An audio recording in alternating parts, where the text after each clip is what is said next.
Tu te demandes comment réaliser un mini-album photo de Noël qui saura mettre en valeur tes plus belles photos de cette période magique? Tu en as marre de laisser tes plus beaux moments s'entasser dans ton téléphone? Tu es au bon endroit.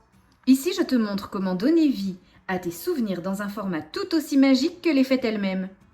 Chaque page tournée, c'est un voyage dans le temps, un concentré de joyeux souvenirs prêts à être redécouverts chaque année. Dans un premier temps, je vais te montrer comment assembler les différentes parties pour obtenir un album.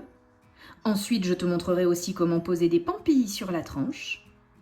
Et enfin, comment habiller ton album. N'attendons plus, passons à la création. Pour réaliser ton album, tu as le choix entre plein de papiers design. Je t'en montre quelques-uns. Selon les couleurs que tu vas choisir ou le style, le rendu sera différent.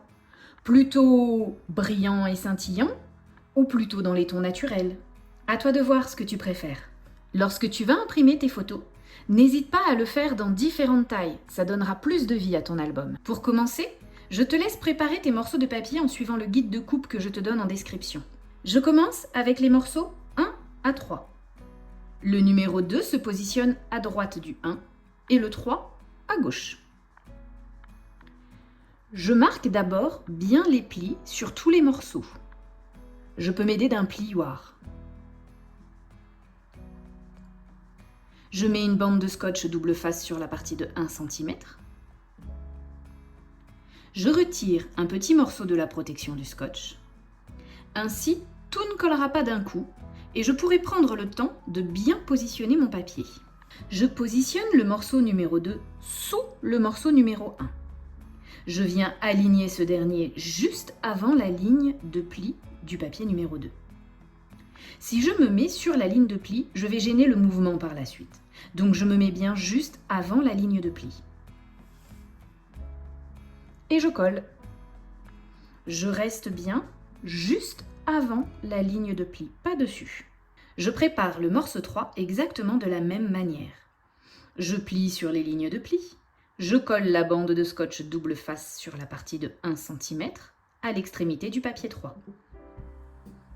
Je retire un petit morceau de la protection, je me positionne sous le papier numéro 1 et je colle juste avant la ligne de pli. Et voilà, la base de l'album est prête. J'aime arrondir les angles avec ma perforatrice, je trouve que ça donne un côté plus doux à l'ensemble, mais tu fais comme tu as envie. Pour qu'il y ait une harmonie dans le projet, lorsque je choisis une taille d'arrondi, je garde la même tout le long du projet. Pour cet album, je te propose un système de fermeture un peu différent. C'est une pièce à faire tourner. Sur la pièce de papier numéro 2, je marque des repères au crayon de papier. Pour que tu vois ce que je fais, je vais tracer avec un stylo gel blanc. Je commence par une ligne verticale, à 5,5 cm du bord. Sur cette ligne, je repère le milieu, soit 10,5 cm, puisque la hauteur de mon projet fait 21 cm. Et je trace une croix. Moi je fais avec un stylo blanc, mais toi tu peux le faire simplement avec un crayon de papier. Il faut que tu laisses le moins de traces possible. De chaque côté de cette croix, tu viens faire un repère à 3,6 cm du centre.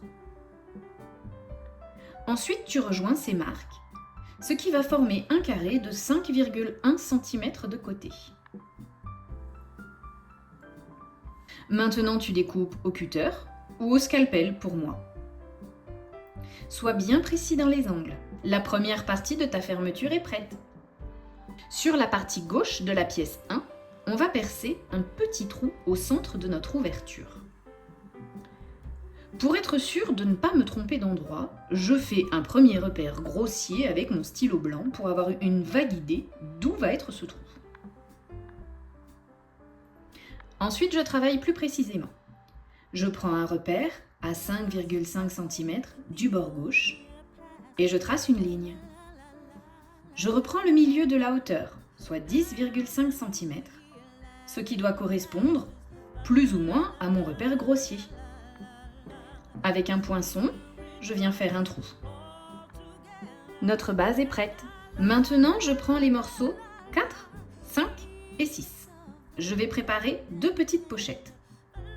Je marque toutes les lignes de pli avec un plioir. Mesure bien, il y a un côté de ta pièce 4 qui doit mesurer 8 cm. C'est celle-ci qui m'intéresse. Je marque les plis des morceaux numéro 5. Je mets du scotch double face sur les bandes de 1 cm à l'extérieur des morceaux numéro 5. J'enlève un petit bout de la protection d'un côté. Je mets le morceau numéro 5 bien à plat.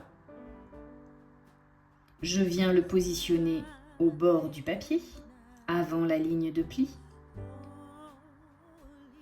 Et je colle.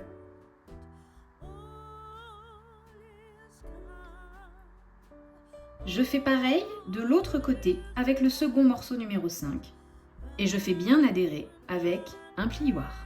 Pour l'autre côté, je retire un petit bout de la protection de scotch, je replie le papier sur lui-même et je m'assure de bien le pousser dans l'angle pour avoir un bel angle droit. Je finis de retirer la protection du scotch et je colle. Je dois bien aligner avec le bord du papier. Je maroufle par l'intérieur. Je fais pareil de l'autre côté. J'arrondis les angles du rabat de la boîte et voilà une pochette de fête. Je fais exactement pareil pour la seconde. Je vais mettre le système de fermeture de ces petites boîtes. Dans l'idéal, il faut percer le trou, mais attendre d'avoir décoré pour monter le système. J'ai choisi les formes de cœur que j'ai découpées avec un dies de chez Cool Cats Craft. Je te mets la référence en description si jamais ces dies t'intéressent. Je superpose 2 épaisseurs de découpe pour plus de rigidité. Il me faudra aussi 2 ronds percés par fermoir pour surélever le fermoir et faciliter son mouvement. Je colle 2 épaisseurs de papier l'un sur l'autre. Je repère le centre de ma pochette.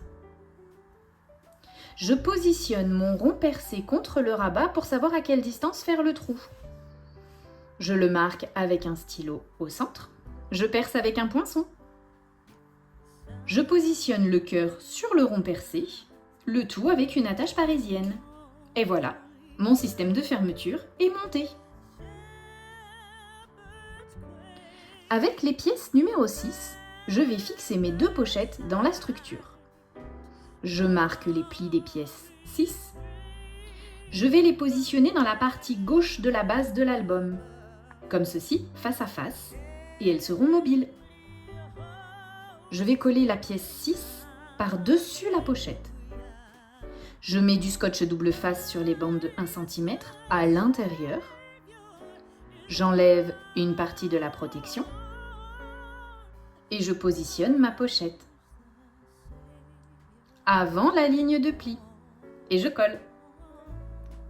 Ensuite, je viens placer l'ensemble sous la base. Encore une fois, je fais bien attention à ne pas couvrir les lignes de pli. Une pochette en place. Je fais la même chose avec la seconde pochette.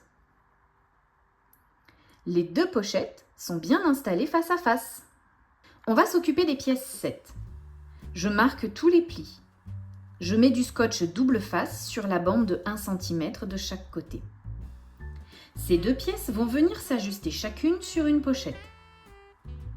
J'aligne bien le premier côté en mettant ma pièce 7 à plat.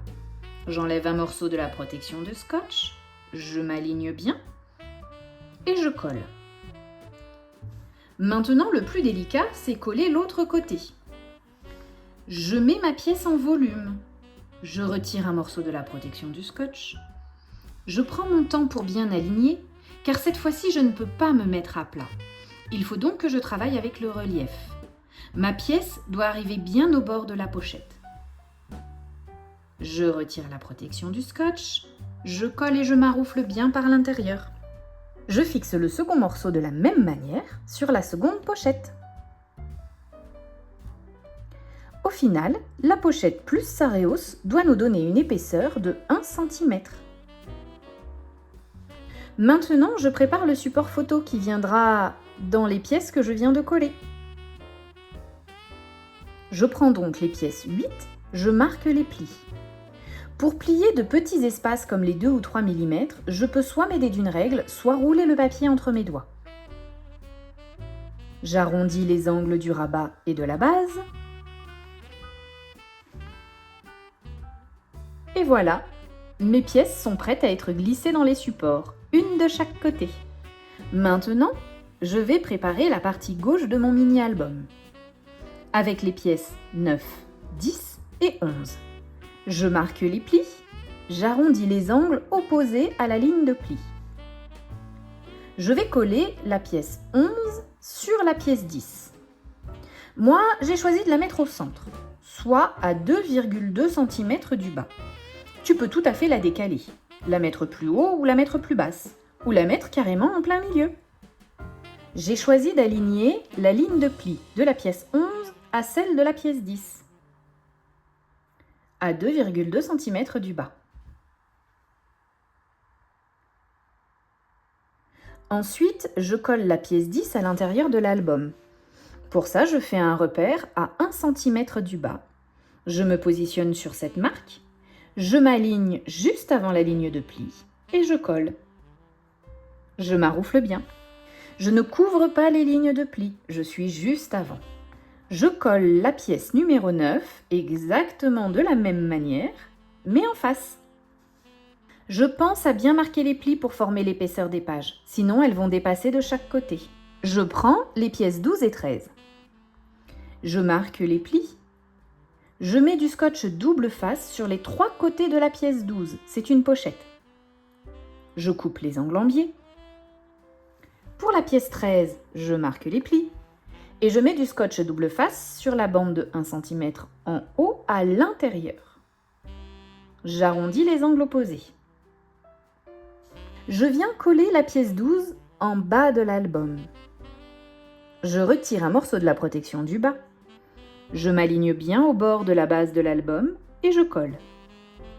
Je mets une bande de scotch noir sur le petit rabat intérieur pour être sûr que mes photos ne buteront pas par-dessus lorsque je les glisserai dans la pochette. Ensuite, je retire les protections des côtés et je colle en place. Je maroufle bien. Je positionne la pièce 13 sous le support en haut de l'album et je la colle. C'est le rabat de notre pochette. Et voilà, notre album est construit. Je vais ajouter quelques petits détails qui vont maintenir les pages fermées. Sous chaque petit cœur, je vais mettre une double épaisseur de cercle pour faciliter le mouvement, comme on a fait précédemment sur les pochettes. Je prépare plusieurs ronds dans une chute de papier.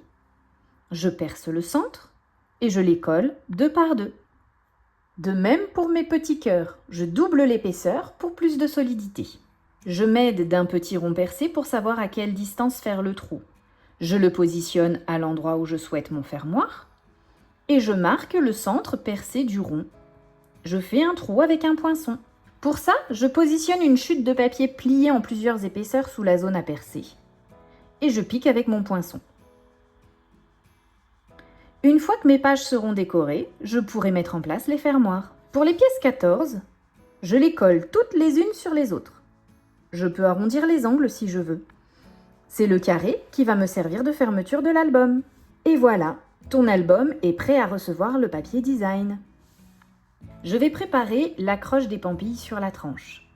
Je fais un trou au milieu de la tranche principale à 2,5 cm du bord, avec une pince crocodile. Je peux utiliser ce genre d'attache. Mais pour cet album-ci, je la trouve un peu trop grosse. Notre tranche ne fait que 2 cm.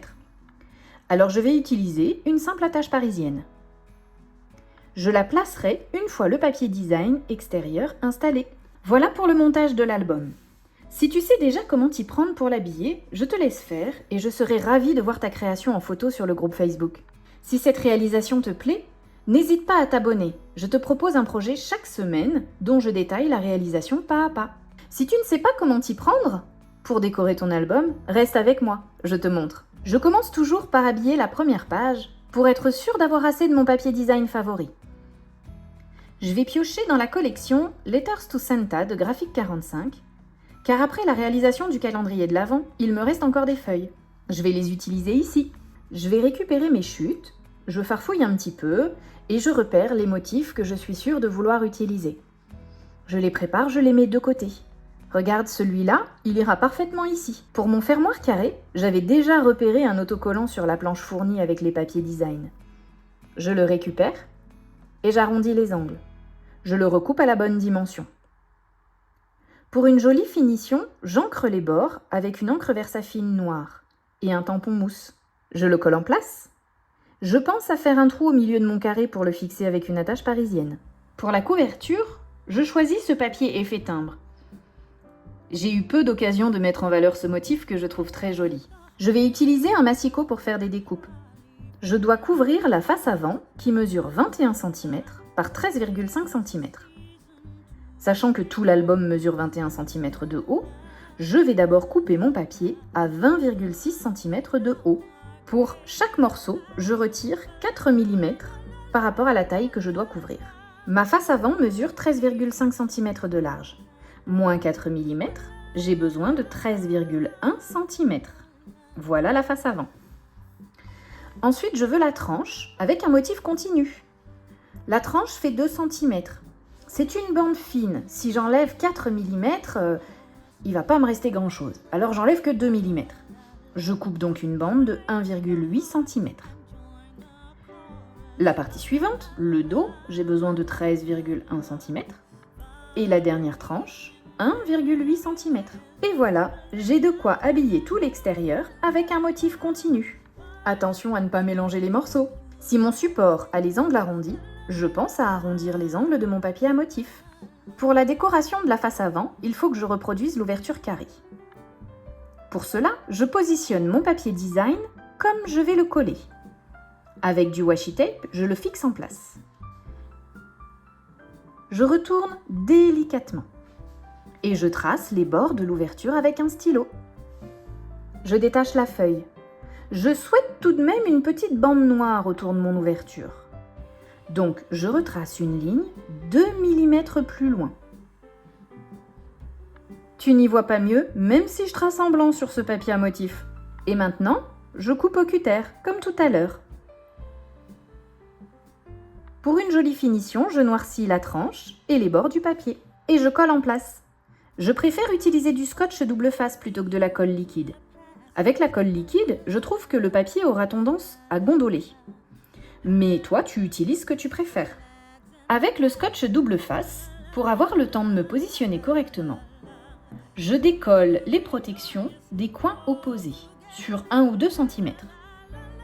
Grâce aux angles qui ne collent pas, j'ai le temps de mettre en place mon papier comme ça me plaît. Une fois contente, je viens presser les angles qui collent, comme ça ne bouge plus. Je peux retirer les protections sans craindre de déplacer mon papier. Il faut quand même y aller délicatement. Et voilà, la face avant est faite. Maintenant, je mets en place tous mes autres morceaux de papier. Je noircis les côtés de la tranche et je la colle en place. Idem pour le dos et la dernière tranche.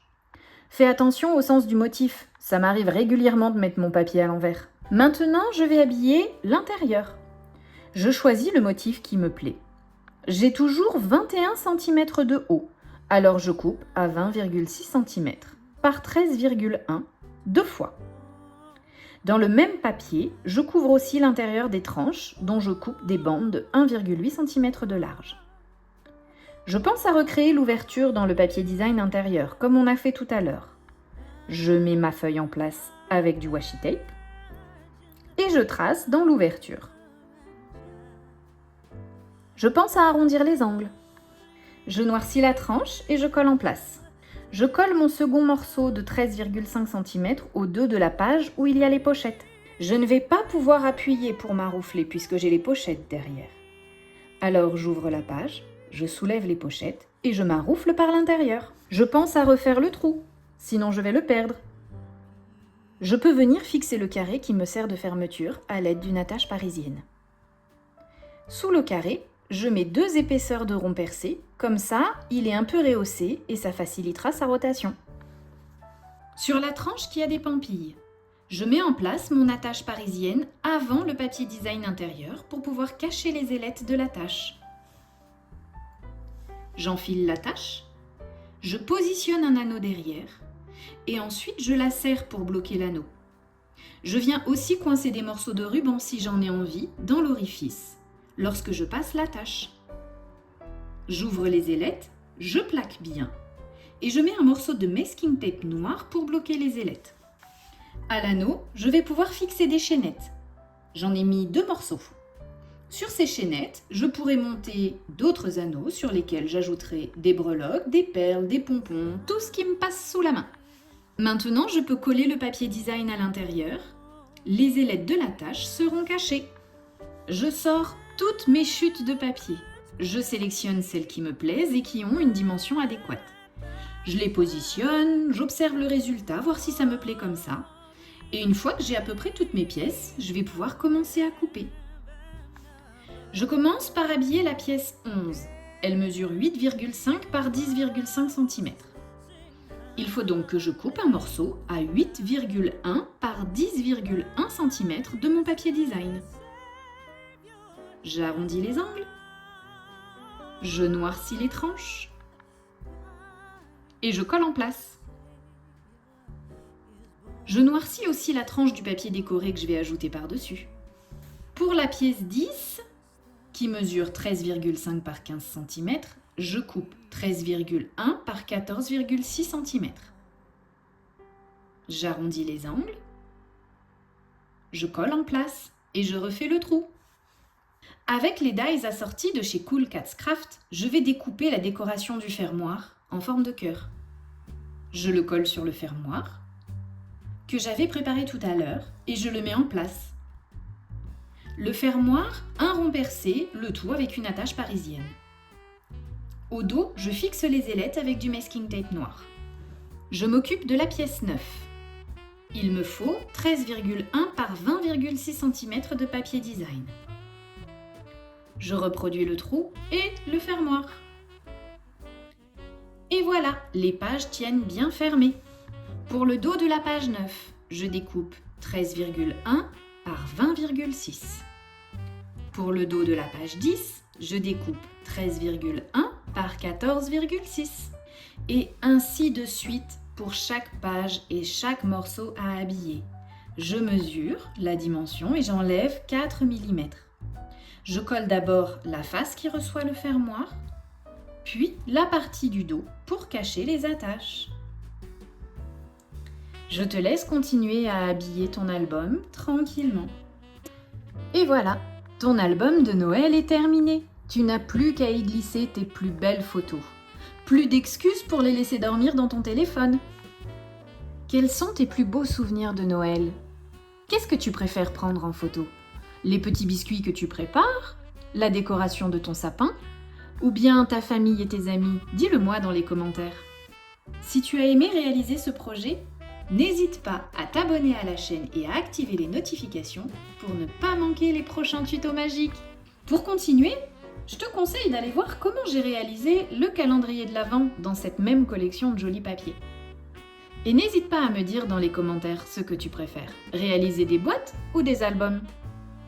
Je te souhaite de très belles réalisations et je te dis à bientôt!